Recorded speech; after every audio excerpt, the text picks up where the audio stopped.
gentle listener, and welcome to Nocturnal Transmissions, the fortnightly podcast that brings you dark tales, both old and new, performed by your humble narrator, Kristin Holland. Halloween is upon us, the veil that separates the realm of the living from the realm of the otherwise grows thin. And to celebrate this fraught but exciting period, we will be releasing 2 episodes. Our first appears, now, and our second will be released on All Hallows Eve. Yes, we're doubling the creeps this spooky season. This first episode, we feature a mist-enshrouded tale of dread upon the high seas, courtesy of the master of such musings, William Hope Hodgson. And for our second All Hallows Eve release, we shall be sharing with you a previously unavailable to unsubscribed listeners Patreon exclusive episode, Unleashed. What's the story? I hear you cry. Well, that would be telling, wouldn't it, gentle listener? You'll find out in a couple of days. And so, let's begin our festival of fright with William Hope Hodgson's The Voice in the Night.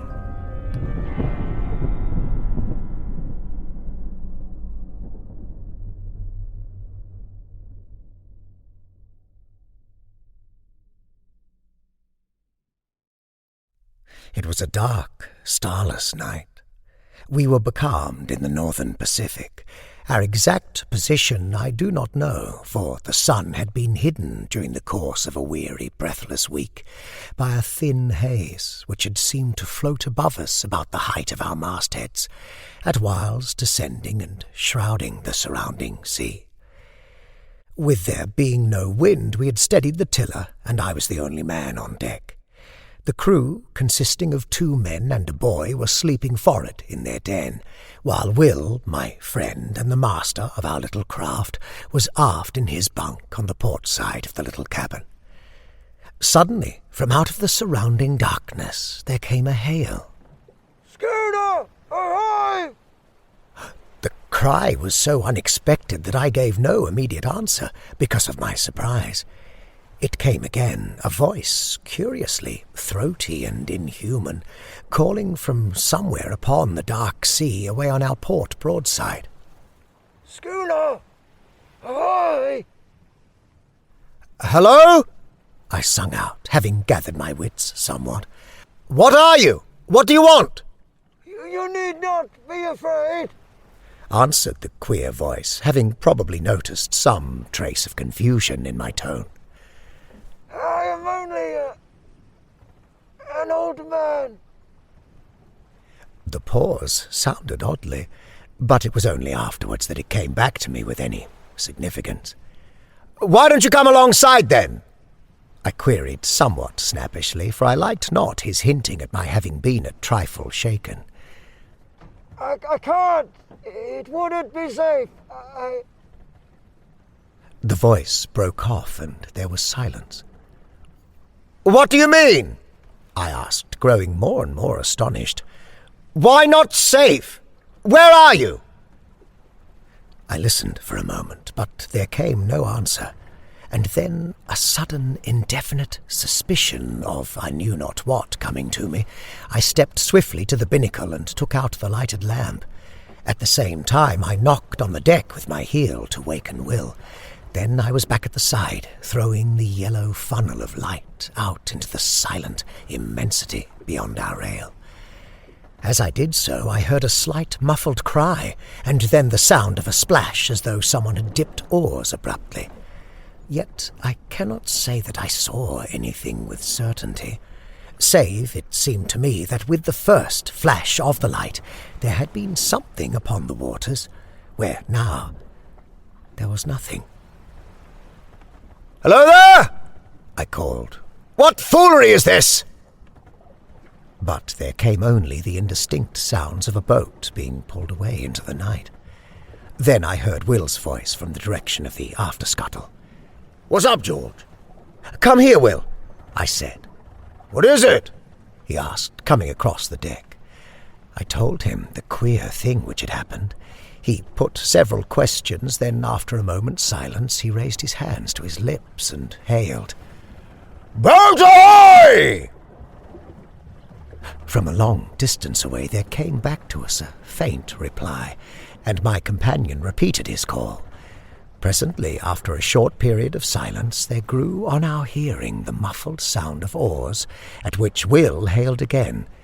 This time there was a reply. Put away the light. "I'm damned if I will," I muttered, but Will told me to do as the voice bade, and I shoved it down under the bulwarks.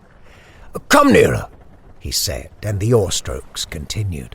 Then, when apparently some half-dozen fathoms distant, they again ceased. "Come alongside!" exclaimed Will. "There's nothing to be frightened of aboard here." Promise that you will not show the light. "What's to do with you?" I burst out, "that you're so infernally afraid of the light?" Because... began the voice and stopped short. "Because what?" I asked quickly. Will put his hand on my shoulder. "Shut up a minute, old man," he said in a low voice. "Let me tackle him." He leant over the rail. "See here, mister," he said. "This is a pretty queer business, you coming upon us like this, right out in the middle of the blessed Pacific.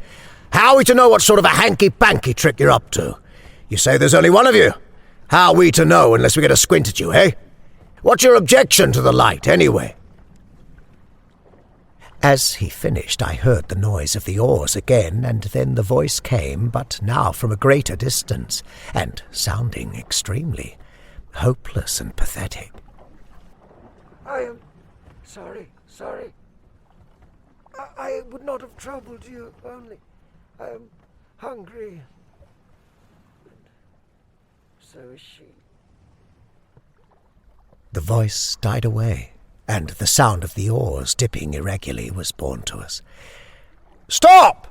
sung out Will. "I don't want to drive you away. Come back, we'll keep the light hidden if you don't like it." He turned to me. "It's a damned queer rig, this, but I think there's nothing to be afraid of." There was a question in his tone, and I replied, "No, I think the poor devil's been wrecked around here and gone crazy." The sound of the oars drew nearer. "Shove that lamp back in the binnacle," said Will. Then he leaned over the rail and listened. I replaced the lamp and came back to his side. The dipping of the oars ceased some dozen yards distant. "Won't you come alongside now?" asked Will in an even voice. "I've had the lamp put back in the binnacle." I cannot, replied the voice. I dare not come nearer. I dare not even pay you for the provisions. "Oh, that's all right," said Will, and hesitated. "You're welcome to as much grub as you can take." Again he hesitated. You are very good. Exclaimed the voice.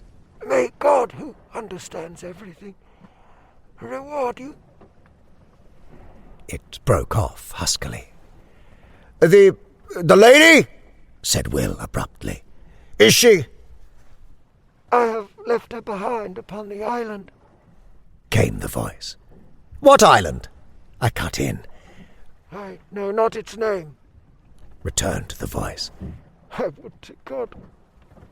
It began and checked itself as suddenly. "Could we not send a boat for her?" asked Will at this point. No! Said the voice with extraordinary emphasis. My God, no! There was a moment's pause, then it added in a tone which seemed a merited reproach. It was because of our want I ventured, because her agony tortured me. "I am a forgetful brute," exclaimed Will. "Just wait a minute, whoever you are, and I'll bring you up something at once." In a couple of minutes he was back again, and his arms were full of various edibles. He paused at the rail. "Can't you come alongside for them?" he asked. "No, I dare not," replied the voice, and it seemed to me that in its tones I detected a note of stifled craving, as though the owner hushed a mortal desire. It came to me then in a flash that the poor old creature out there in the darkness was suffering for actual need of that which Will held in his arms, and yet, because of some unintelligible dread, refraining from dashing to the side of our little schooner and receiving it. And with lightning-like conviction there came the knowledge that the invisible was not mad, but sanely facing some intolerable horror. "Damn it, Will!" I said, full of many feelings, over which predominated a vast sympathy. "Get a box! We must float off the stuff to him in it." This we did, propelling it away from the vessel out into the darkness by means of a boat hook. In a minute, a slight cry from the invisible came to us, and we knew that he had secured the box. A little later he called out a farewell to us, and so heartful a blessing that I am sure we were the better for it. Then, without more ado, we heard the ply of oars across the darkness. "Pretty soon off," remarked Will, with perhaps just a little sense of injury. "Wait," I replied. "I think somehow he'll come back. He must have been badly needing that food." "And the lady?" said Will. For a moment he was silent, then he continued.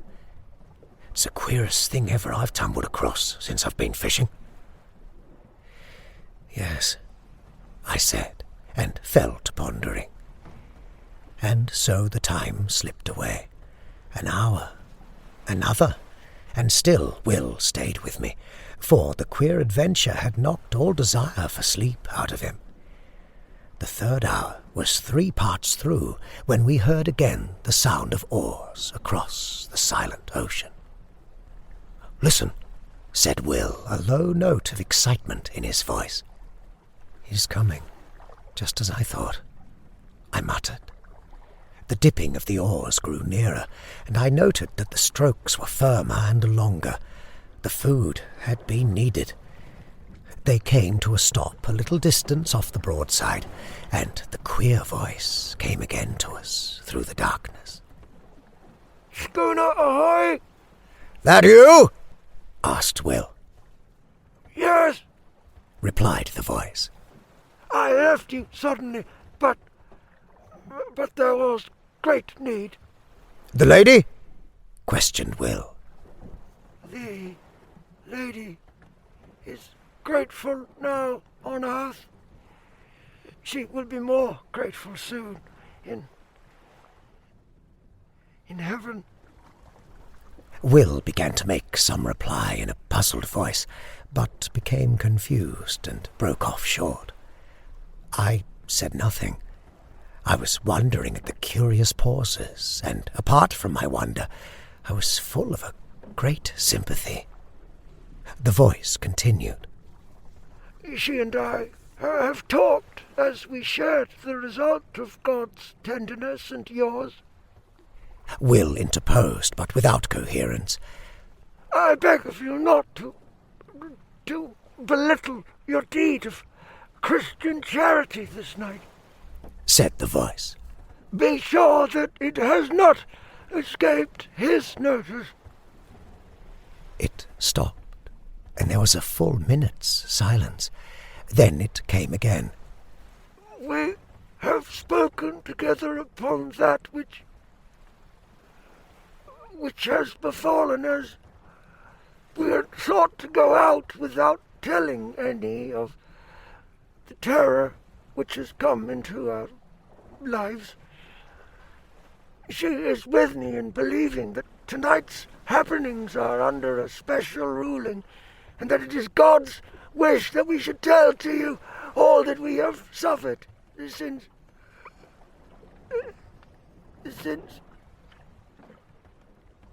Yes, said Will softly. Since the sinking of the Albatross. Ah! I exclaimed involuntarily. She left Newcastle for Frisco some 6 months ago, and hasn't been heard of since. Yes, answered the voice. But some few degrees to the north of the line, she was caught in a terrible storm and dismasted. When the day came, it was found that she was leaking badly, and presently, it falling to a calm, the sailors took to the boats, leaving a young lady, my fiancée, and myself, upon the wreck. We were below gathering together a few of our belongings when they left. They were entirely callous through fear, and when we came up upon the deck, we saw them only as small shapes afar off upon the horizon. Yet we did not despair, but set to work and constructed a small raft. Upon this we put such few matters as it would hold, including a quantity of water and some ship's biscuit. Then, the vessel being very deep in the water, we got ourselves onto the raft and pushed off. It was later when I observed that we seemed to be in the way of some tide or current, which bore us from the ship at an angle, so that in the course of 3 hours by my watch, her hull became invisible to our sight, her broken masts remaining in view for a somewhat longer period. Then towards evening it grew misty, and so through the night. The next day we were still encompassed by the mist, the weather remaining quiet. For 4 days we drifted through this strange haze, until on the evening of the 4th day there grew upon our ears the murmur of breakers at a distance. Gradually it became plainer, and somewhat upon midnight it appeared to sound upon either hand at no very great space. The raft was raised upon a swell several times, and then we were in smooth water, and the noise of the breakers was behind. When the morning came, we found that we were in a sort of great lagoon. But of this we noticed little at the time, for close before us, through the enshrouding mist, loomed the hull of a large sailing vessel. With one accord we fell upon our knees and thanked God, for we thought that here was an end to our perils. We had much to learn. The raft drew near to the ship, and we shouted on them to take us aboard, but none answered. Presently the raft touched against the side of the vessel, and seeing a rope hanging downwards, I seized it and began to climb. Yet I had much ado to make my way up because of a kind of grey lichenous fungus which had seized upon the rope and which blotched the side of the ship lividly. I reached the rail and clambered over it onto the deck.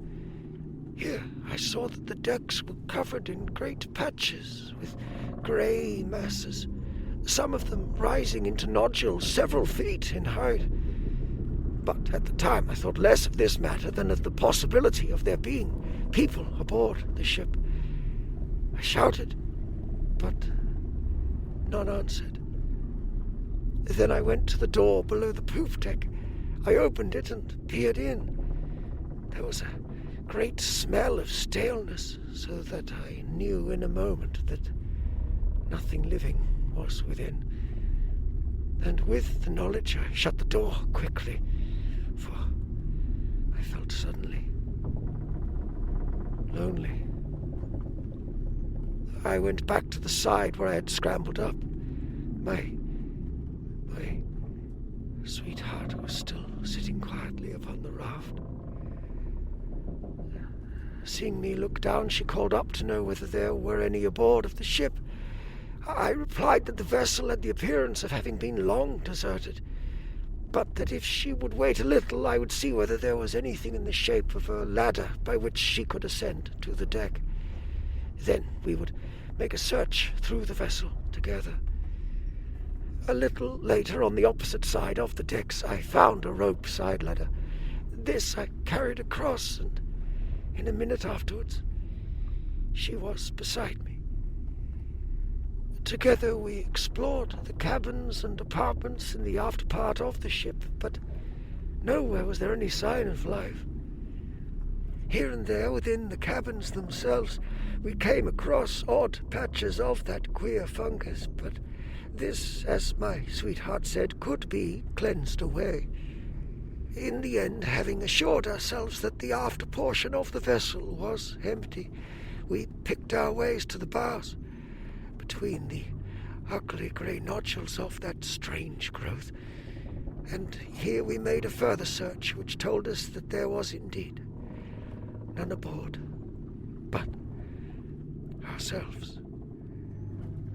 This being now beyond any doubt, we returned to the stern of the ship and proceeded to make ourselves as comfortable as possible. Together we cleared out and cleaned 2 of the cabins, and after that I made examination whether there was anything eatable in the ship. This I soon found was so, and thanked God in my heart for his goodness.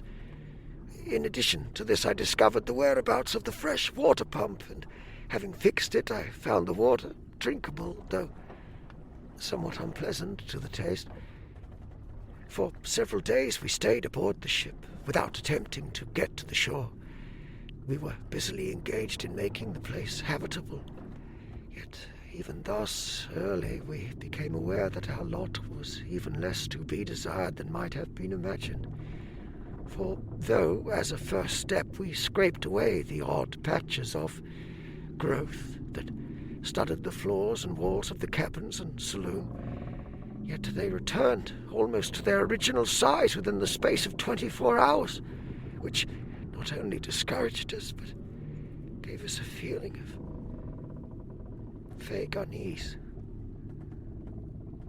Still, we would not admit ourselves beaten, so set to work afresh, and not only scraped away the fungus, but soaked the places where it had been with carbolic, a canful of which I had found in the pantry.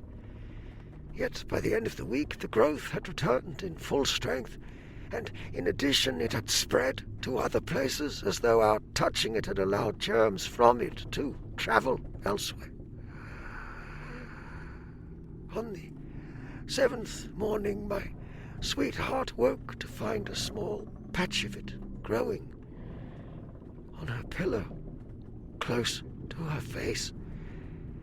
At that, she came to me as soon as she could get her garments upon her. I was in the galley at the time, lighting the fire for breakfast. "Come here, John," she said, and led me aft. When I saw the thing upon her pillow, I shuddered. And then and there we agreed to go right out of the ship and see whether we could not fare to make ourselves more comfortable ashore. Hurriedly we gathered together our few belongings, and even among these I found that the fungus had been at work, for one of her shawls had a little lump of it growing near one edge. I threw the whole thing over the side without saying anything to her. The raft was still alongside, but it was too clumsy to guide, and I lowered down a small boat that hung across the stern, and in this we made our way to the shore. Yet, as we drew near to it, I became gradually aware that here the vile fungus which had driven us from the ship was growing riot. In places it rose into horrible, fantastic mounds, which seemed almost to quiver, as with a quiet life when the wind blew across them. Here and there it took on the forms of vast fingers, and in others it just spread out flat and smooth and treacherous. Other places it appeared as grotesque, stunted trees, seeming extraordinarily kinked and gnarled. the whole quaking vilely at times. At first it seemed to us that there was no single portion of the surrounding shore which was not hidden beneath the masses of the hideous lichen. Yet in this I found we were mistaken, for somewhat later, coasting along the shore at a little distance, we descried a smooth white patch of what appeared to be fine sand, and there we landed. It was not sand. What it was, I do not know. All that I have observed is that upon it the fungus will not grow, while everywhere else, save where the sand, like earth, wanders oddly pathwise amid the grey desolation of the lichen, there is nothing but that loathsome greyness. It is difficult to make you understand how cheered we were to find one place that was absolutely free from the growth, and here we deposited our belongings. Then we went back to the ship for such things as it seemed to us we should need. Among other matters, I managed to bring ashore with me one of the ship's sails, with which I constructed 2 small tents, which, though exceedingly rough-shaped, served the purpose for which they were intended.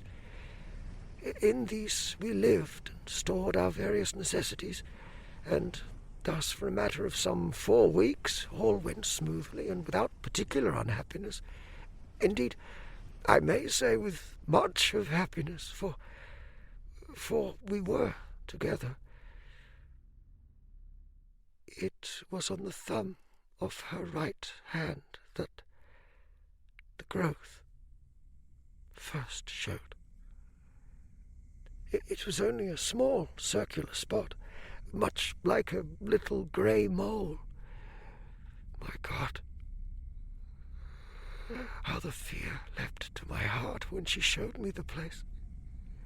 We cleansed it between us, washing it with carbolic and water. In the morning of the following day, she showed her hand to me again. The grey, warty thing had returned. For a little while we looked at one another in silence. Then, still wordless, we started again to remove it. In the midst of the operation, she spoke suddenly.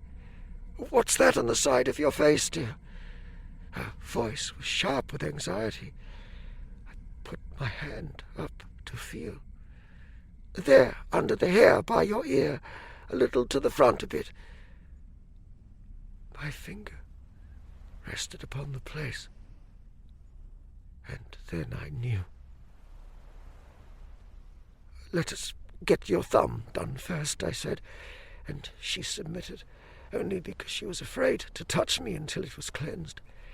I finished washing and disinfecting her thumb, and then she turned to my face.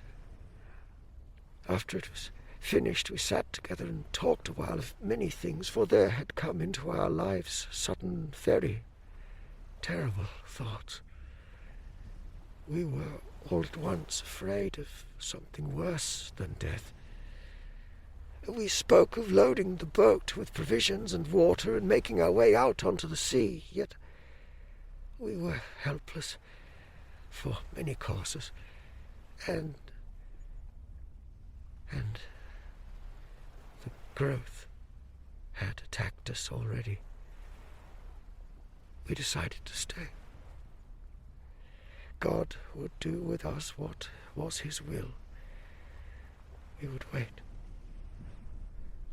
A month, 2 months, 3 months passed, and the places grew somewhat, and there had come others.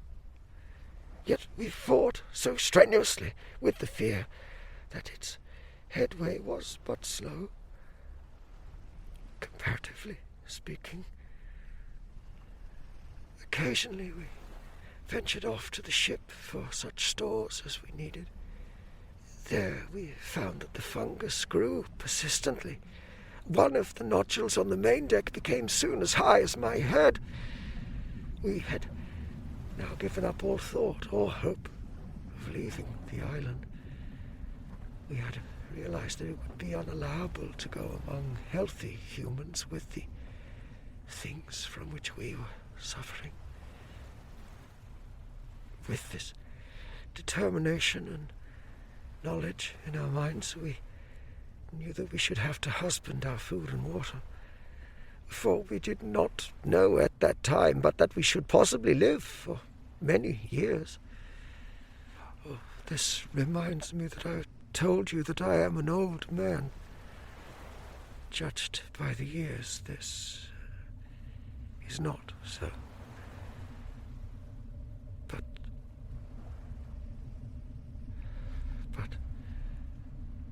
He broke off, then continued somewhat abruptly.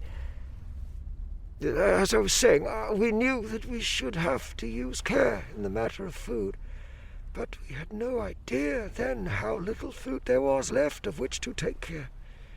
It was a week later that I made the discovery that all the other bread tanks, which I had supposed full, were empty, and that beyond odd tins of vegetables and meat and some other matters, we had nothing on which to depend but the bread in the tank which I had already opened. After learning this, I bestirred myself to do what I could and set to work at fishing in the lagoon, but with no success. At this I was somewhat inclined to feel desperate, until the thought came to me to try outside the lagoon, in the open sea. Here, at times, I caught odd fish, but so infrequently that they proved of but little help in keeping us from the hunger which threatened. It seemed to me that our deaths were likely to come by hunger, and not by the growth of the thing which had seized upon our bodies. We were in this state of mind when the 4th month wore out, when I made a very horrible discovery. One morning, a little before midday, I came off from the ship with a portion of the biscuits which were left. In the mouth of her tent, I saw my sweetheart sitting, eating something. "What is it, my dear?" I called out as I leapt ashore. Yet, on hearing my voice, she seemed confused, and turning slyly threw something towards the edge of the little clearing. It fell short, and a vague suspicion having arisen within me, I walked across and picked it up. It was a piece of the grey fungus. As I went to her with it in my hand, she turned deadly pale, then rose red. I felt strangely dazed and frightened. My dear, I said, and could say no more. Yet at words she broke down and cried bitterly. Gradually, as she calmed, I got from her the news that she had tried it the preceding day, and liked it. I got her to promise on her knees not to touch it again, however great our hunger. After she had promised, she told me that the desire for it had come suddenly, and that until the moment of desire she had experienced nothing towards it but the most extreme repulsion.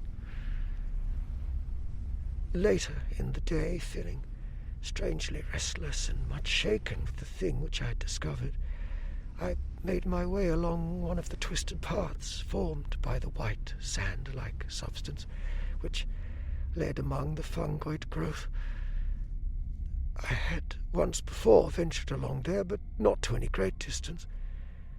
This time, being involved in perplexing thought, I went much further than hitherto. Suddenly I was called to myself by a queer, hoarse sound on my left.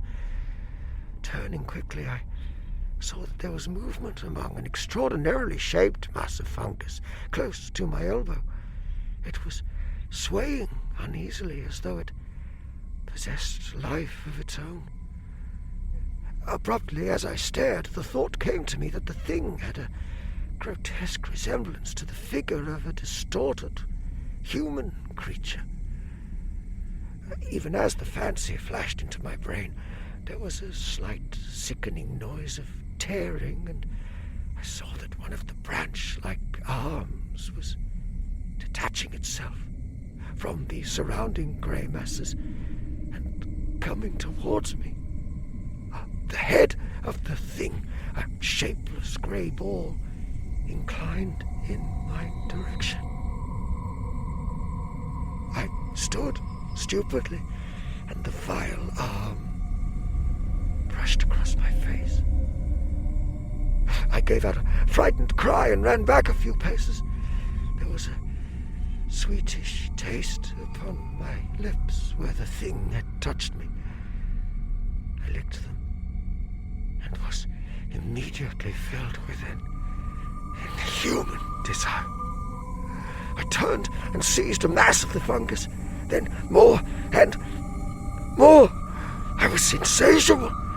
In the midst of devouring, the remembrance of the morning's discovery swept into my mazed brain. It was sent by God. I dashed the fragment I held to the ground, then, utterly wretched and feeling a dreadful guiltiness, I made my way back to the little encampment. I think she knew, by some marvelous intuition which love must have given, so soon as she set eyes on me. Her quiet sympathy made it easier for me, and I told her of my sudden weakness, yet omitted to mention the extraordinary thing which had gone before. I desired to spare her all unnecessary terror, but for myself I had added an intolerable knowledge to breed an incessant terror in my brain.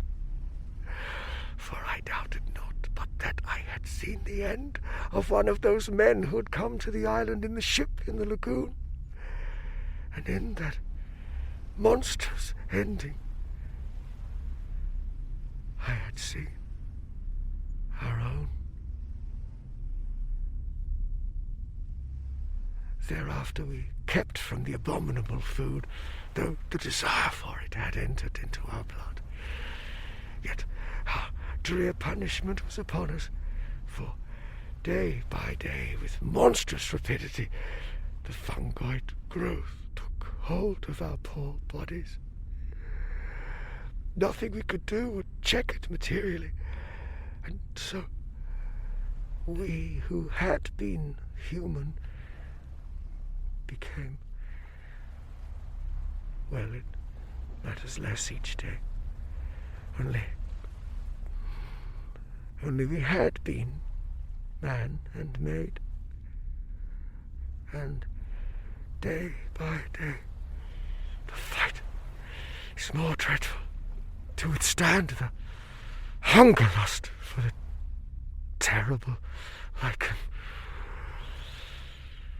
A week ago we ate the last of the biscuit, and since that time I have caught 3 fish.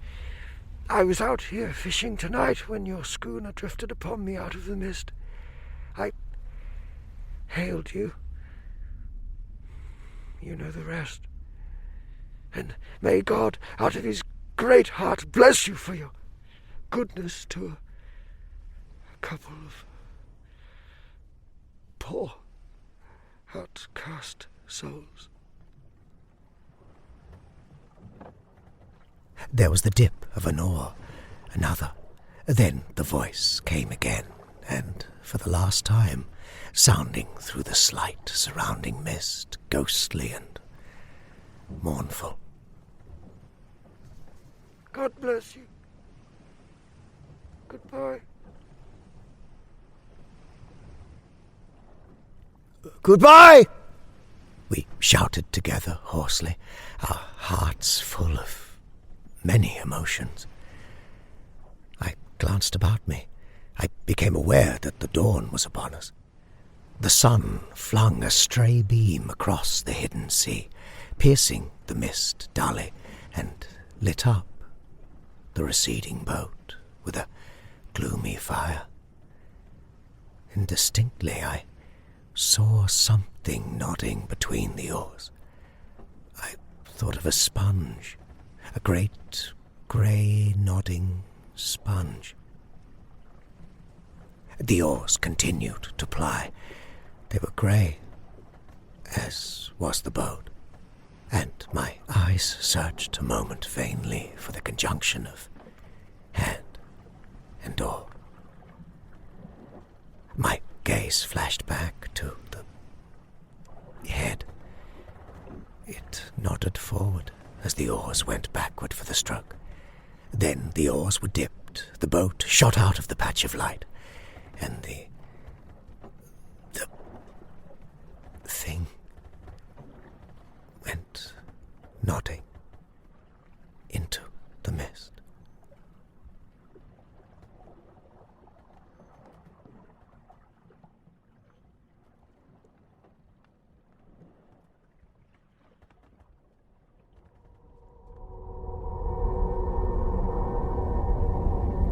The Voice in the Night by William Hope Hodgson.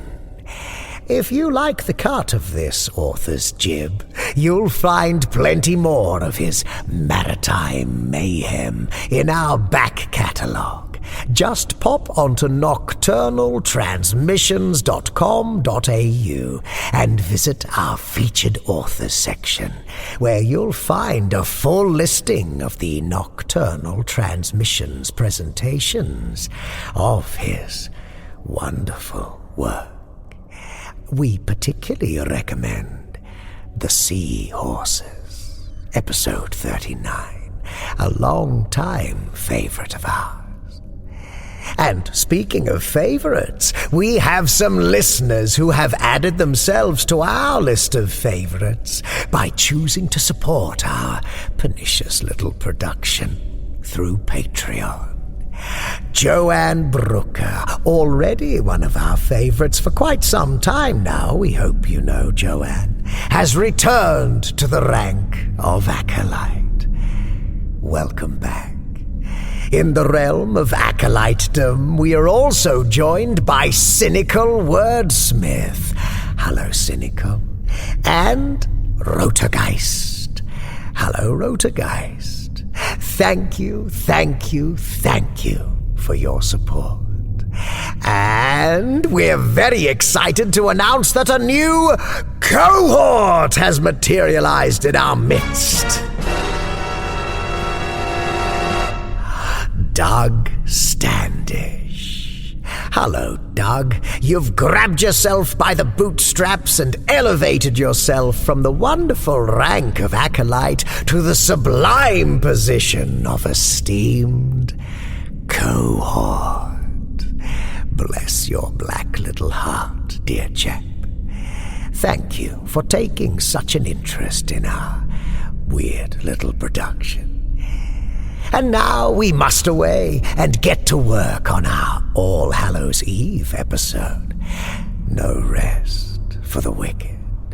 While we do that, please, gentle listener, watch the skies, fear the dark, and don't trust anyone, especially yourself. This transmission was made possible in no small part due to the support of our magnificent Patreon subscribers. We would like to extend a big thank you to our highest ranked supporters, our cohorts. Thank you, Rebecca Gates, Rachel Brown, Tippy Polo, Bool Swivney, Drenny, Tim Howard, Crunchy Kirby, Wayne Prince, Jimmy Mack, Evan Dooley, Fangora Brown, Alex Brewis, Heathen Soul, Jerry Taylor, Daniel Clanton, Amanda Moore, Johnny Kelly, Robert Troy, Hampton Peterson, Kel Wielden, Daniel Kamiankowski, Adam and Doug Standish. Good night, esteemed cohorts. Good night, all gentle listeners. Meet you again on the 31st.